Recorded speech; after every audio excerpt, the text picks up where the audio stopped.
Thank you for returning to my channel and for the kind comments. In this segment, I've decided to discuss a tweet. I'm not using X. You can decide why. But the comment basically brought up a specific shot in my past, and it opened a door to talk about Nightmare on Elm Street and how complicated filmmaking was when trying to do 3D and optical effects in the late 80s and early 90s. The shot in question is from Freddy's Dead, and it really is unconscionably bad. There are a lot of reasons which we'll go into in this video, but in order to feel better about it, I decided to randomly post screenshots of other bits of my work to not let this one shot be a defining career marker. It's not really important to do this, but it's a solid excuse to look at some of my more favored images throughout my career. So all over this talk, randomly, there are going to be these screenshots, maybe from Tank Girl or Doctor Who or Doom Patrol or Riverdale or American Gods or other works. I'm just doing it to remove any after effects of the Freddy awfulness. So enjoy some of the other work in the meantime. Before I jump into the reasons why this shot turned out so poorly, I want to answer a question of why didn't I just ignore the tweet? Well, the easy answer is that I actually wanted to talk about it. The person who posted was correct in their criticisms, but it's highly unlikely that they had detailed context for their comments. One of the differences here is that I agree with this tweet. One of the most frustrating things is when one reads something that one knows is patently incorrect, and usually stated as a fact with great authority. Then the frustration boils up. All one wants to do is correct the record, state that the information is incorrect, and wish the poster would apologize for misinformation. Are you laughing? Not only would that rarely happen, although occasionally it does, the problem for me is that most of the time I can't even give the reasons why I disagree or why I believe a tweet is incorrect. I just can't answer, and why not? For example, it might be that speaking out would violate the NDA I signed. It could be that I don't want to call out a boss or a colleague. It could be that it would hurt someone to tell my side of the truth. It doesn't really matter because I've also learned that even if I tell the truth or my version of the truth, sometimes those who disagree either call me a liar or just can't find a way to accept it. So I've learned in a truthless world, we're all pretty screwed. But really, that's just me editorializing about random things. So let's get back to the shot. Funnily, when I was supervising parts of the 4K upscale of Freddy's Dead, when we were redoing the 3D, I had actually singled out this specific shot because it was so poor, and I'd had 35 years to hate it. I asked the colorist, who was also redoing the 3D, if we had the elements of the shot so we could grade them properly and redo the composite, just to make it a tiny bit better. It was just so badly shot, so badly graded, so badly composited, and badly taken from 3D to 2D. Just bad. Can I repeat myself? Bad. I guess now's the time to show a decent shot of something else just to distract you. Of course, the answer was that we did not have the separate elements, but at least now in digital days, we could make masks and improve the shot a little bit. And we didn't have a lot of time, but we did spend enough of it to make Freddy's face darker. So if you do see the 3D on the 4K upscale, you and I might feel slightly less sick when you see the shot. Just a couple more decent shots just to distract you again. So let's spend some time explaining,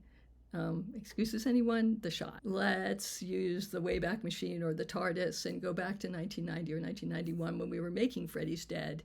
Even before the script was written, New Line Marketing decided that the last 10 minutes of the movie would be in 3D. They didn't care that there wasn't the technology to succeed at this. They wanted to advertise a gimmicky 3D ending, and results didn't matter. That was the assignment, just do it. I didn't argue. I was incredibly excited that I was getting to direct the movie. For those of you who don't know my background, Freddy's Dead is Nightmare on Elm Street Part 6. I'd been working on the franchise since Part 1, had produced Part 3 and Part 4, and had asked to be given the opportunity to direct Part 6. It was a big deal that New Line was taking a shot on me and allowing me to direct on this major franchise. They could have told me to shoot it on my head and I would have been there for them. So I'm going to talk a bit about 3D and note that even though I do get a little bit technical, do not consider this a comprehensive overview or detail of 3D in any way. It's just enough information to explain my points. So we were given this assignment to create the 3D ending. I knew nothing about shooting in 3D, but it's not because I was a new director. It was because 3D had mostly fallen out of fashion, except for theme parks. And I know there were a couple of movies in the 80s that used it, but it certainly wasn't common. So we started researching all our options, and the first thing we did was a research trip to Disneyland, oh, life is hard, to see the Michael Jackson 3D theme park movie, Captain EO. it was good, and the 3D was really good. And it was directed by Francis Ford Coppola and produced by George Lucas. It also cost $30 million for 17 minutes of film. $30 million back then is like $300 million now for 17 minutes of film. We made Freddy's Dead for less than $7 million for the whole movie, and the 3D did cost a fortune compared to everything else we were doing. So I probably had less money to make the movie than Nightmare 5 had had. Anyway, the reason the 3D works so well in Captain EO is that it was shot using a process called polarized 3D, which is the 3D you mostly see these days, and it has those clear glasses. The problem with it is that in those days, you could only project polarized 3D on a silver screen. The screens were actually made of silver or aluminum threads, so they were highly reflective. In the old days, you needed silver screen because of the poor projection, and in the 3D days, you needed the extra brightness for the polar filters to work. And yes, this is where the expression of Hollywood being the silver screen, that's where it comes from. Clearly, New Line was not going to pay to retool and silver the 2000 movie screens that Freddy's Dead was going to play on. Taking polarized out of the possibilities, we were really left with only one option. We had to shoot using old anaglyph 3D. That's the red cyans, red blue glasses from the classic black and white 3D movies. So I'm going to give you a little bit of a beginner's guide to 3D, highly simplified, and skip if you aren't interested in this or if you know it inside out. In a nutshell, to shoot 3D properly, you have to shoot with two cameras. Each one replicates an eye. For anaglyph 3D in post-production, each eye is colorized red or cyan, and the brain separates them to create the illusion of different distances. The two cameras allow you to set the plane of focus, so everything in front of the plane of focus can come out of the screen and everything behind it goes into the screen. And that's why when they do post-production 3D, where they shoot just with one camera and then just offset it, everything in 3D only goes behind the screen. If you create material to go in front of the screen, that's what allows it to seem like it's floating in midair. This works really well if you're doing animation or special visual effects. The anaglyph process works much better when you shoot in black and white, as you can really control the 3D process. The reason it wasn't being used on color film was because the reds and cyans conflicted with what the glasses would do and hurt the 3D effectiveness. So you could get some effect, but you had to remove both of those colors from your color palette. This is kind of a big deal. For instance, what color is Freddy's sweater? Red and green? But we didn't want to shoot the last 10 minutes of the film in black and white. And I mean, it's conceptual and a cool artsy idea, but marketing would have lost their minds. So even if we'd wanted to, we couldn't. So we're kind of stuck with what could we possibly do? And in walked the Chandler group, who offered us their new technique for color anaglyph 3D. They showed us a few tests that had some success and said their techniques were improving. They still had the problem with color palette. I would still have to limit my reds and my blue-greens, but this was the best choice we had. And not only did I have the color palette problems, but the anaglyph glasses make the screen much darker. So you have to pump up the brightness on the image. The lenses of the glasses need to be strong, so they suck up a lot of light. The brighter the set is lit, the better the 3D works. So that kind of doesn't work for a horror film. Let me step back to mention that all this was happening while I was prepping the rest of the movie. The Nightmare on Elm Street movies were hugely complex for very low budgets, and it was a full-time job to prep the rest of the movie without having to create new 3D elements. And of course, no one had really considered how expensive the 3D would be. So every time the budget came in with the 3D costing more than what was expected, New Line wasn't upping the movie budget. We just kept having to find the money from the regular things we were doing, so taking it out of the majority of the movie. So every day I was losing. So I'm learning these new 3D techniques, and I'm also prepping this big movie, and the budget keeps going down. And for some additional background, 3D is shot on these two different cameras, and the lenses are offset to replicate the distance of the eyes, and then the images are married. But remember that we're in pre-digital days, so in order to marry them, it has to be done on the optical printer, and each pass costs a fortune. Every time you want to see a test, both film strips have to be married and reprinted. $. So I'm going to get a little bit more technical, so if that bores you, skip ahead to where I talk about and pick apart the terrible shot. For regular film cameras, the film runs through the gate where the picture is exposed at 24 or 25 frames per second. As this is happening, there can be a bit of breathing on the film. And in those days, when you were shooting difficult visual effects shots, they wanted you to use a specialized camera that was much more stable in terms of the pressure of the film as it went through the gate. So in order to get the most rock solid image, the effects companies wanted you to use these old warhorses of cameras called pin registered Mitchell cameras. The cameras were big and heavy and clunky, but they did have a mechanism that left the least amount of breathing of the film. So now we have these two cameras, these two warhorse cameras mounted, running for each shot. And then you have to worry about where are the lenses. So the eyeball is just amazing. It just naturally adjusts focus from wide angle to close up depending on what you're looking at. And to replicate this in 3D, you have to change the distance that the lenses are from each other, the physical distance that the lenses are from each other. And in order to get the camera lenses close enough together, the cameras are mounted at an angle, either at 90 degrees with a mirror between them or at 120 degrees. So you can research all that yourself, but suffice it to say that we didn't have computers to make the lenses be the right distance apart. This meant we couldn't adjust the lens distance if we wanted to dolly in or out. So our movements were limited to left and right, so the plane of the film was always in the same place. Hugely limiting. And then we were saddled with this huge two-camera system, and every time we needed to change the lenses, the whole rig needed to be pulled apart. The lenses changed and then put back together and then recalibrated so that the lenses were calibrated for the interocular distance for that lens. And of course, when we were scheduling the movie, no one knew this, so our 3D sequences were scheduled like normal shooting. But of course, we really needed at least twice the shooting time. So if you don't think that's enough whining, here's some more.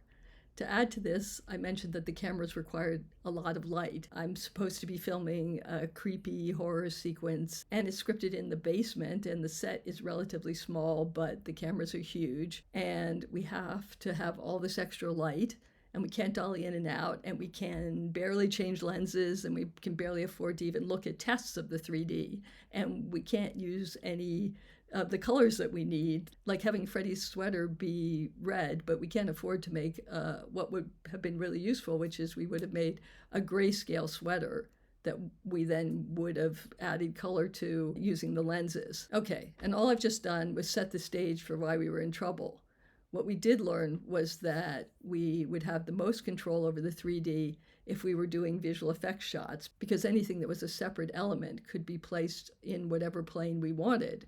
So flying something out of the screen, like Freddy's glove, and shooting that against green screen gave us so much more flexibility. And we also had the most control over anything that was animated, meaning the dream demons. And these types of shots were done in post-production. The only live action filming that we had to do was shoot the backgrounds, and they could be in focus and we could blur them later on. So that was like just a lifesaver to have some shots that were simple, even though we had to then go shoot the green screen shots, which were not simple. The idea that all we had to do on the regular shoot days was shoot the background, that was just so easy compared to the actual shooting on the two-camera rig. We were doing about half the work that was expected in the day, and no one had scheduled with this in mind.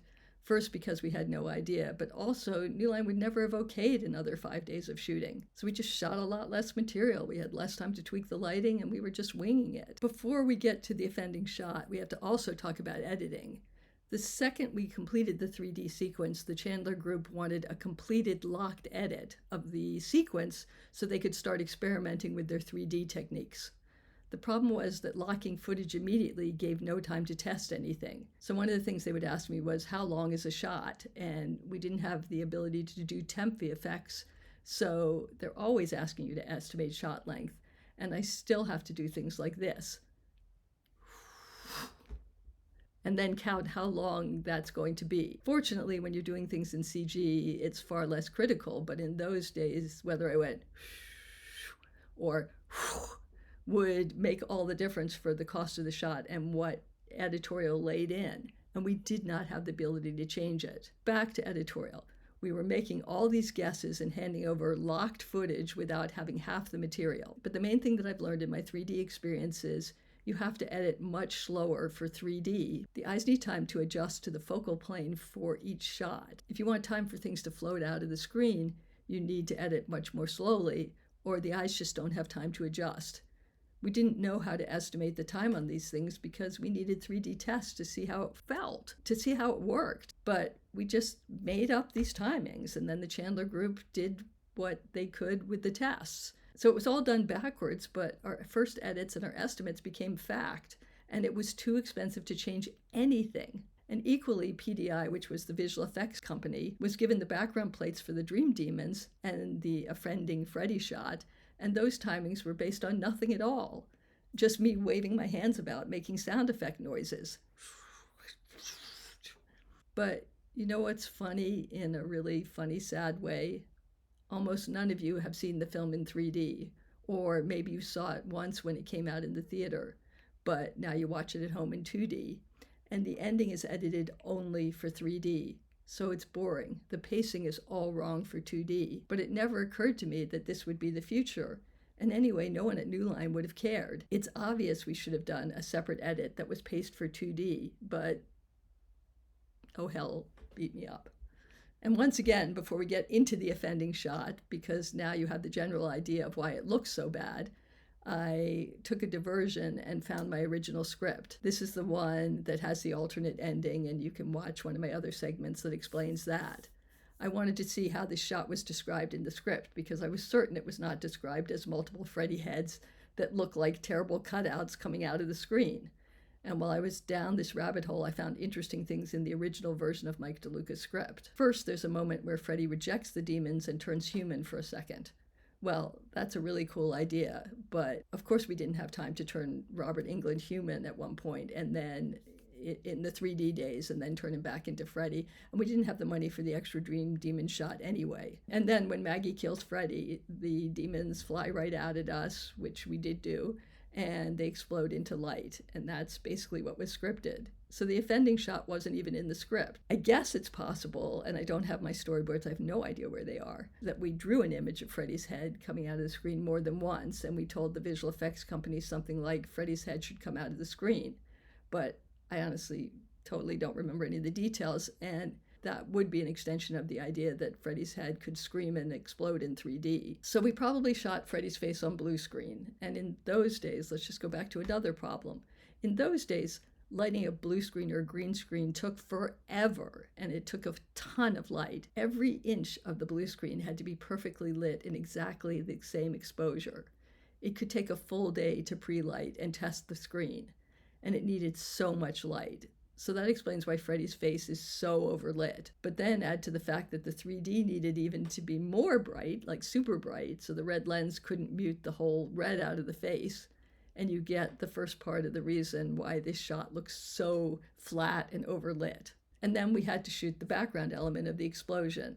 And this was probably shot live, but there might be an additional visual effects layer overlaid, I can't really tell. And it's quite out of focus, and because it's an explosion, where do you set the plane of focus? Likely you set it on Freddy, who's about to explode, but everything else is coming out of the screen, so everything is quite out of focus. So you have Freddy's head shot on blue screen and overlaid, and you have this out of focus background plate that you can't make be back into focus. These are just the worst possible elements to composite together. But no attempt was even made to make the background and foreground match either color or focus. The edges aren't even blurred out. It's just a terrible cutout. And then there's the multiple Freddys, and there's no way that was my idea. The whole shot has the feel of the whole 3D sequence. Everything was done wrong, in the wrong order, and delivered at the last possible second. At that point, just having the 3D work at all and not giving us vertigo was a big win. One more thing, in those days, every time you changed something in VFX, they charged for it.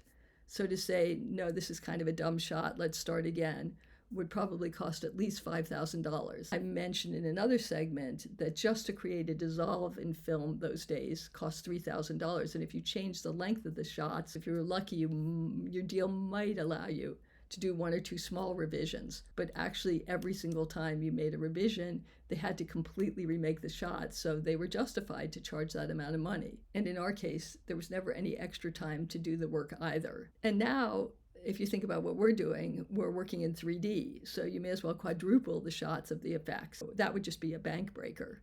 So in the pantheon of excuses, we knew the shot was not good, and we were racing to have anything. But the one thing about the shot that made it okay in the theater was that it was in 3D. And 3D made the shot much darker, and the compositing melded better. And of course, the motion blur, the darker tones, and the grain of the actual film all helped the look of the shot. So when you saw it in 3D, it just wasn't this bad. But you weren't supposed to see it in 2D. If you were going to move it to 2D, you should have regraded it. So I'm okay if you go ahead and flame me for the shot. But please don't hang my whole career on it or on the Freddy at all. People do that, you know. They just, with great authority, say that I suck because of this. And I appreciate that I often now see pushback when someone does that. And in this case, the pushback is coming from me too, because it was hell. It was so hard what we did. And it's really rewarding when people come and say, I saw it in the movie theater and it looked great. And the 10 people out there who still have 3D TVs and have watched the 4K upscale, which we graded much, much, much better, have actually seen it look almost okay. No, I'm being too mean. It looks really pretty damn good. Hats off to Warner Brothers and many thanks to them for taking the time to make the 3D that good. Thank you for watching, and I'm always interested in your thoughts and your questions.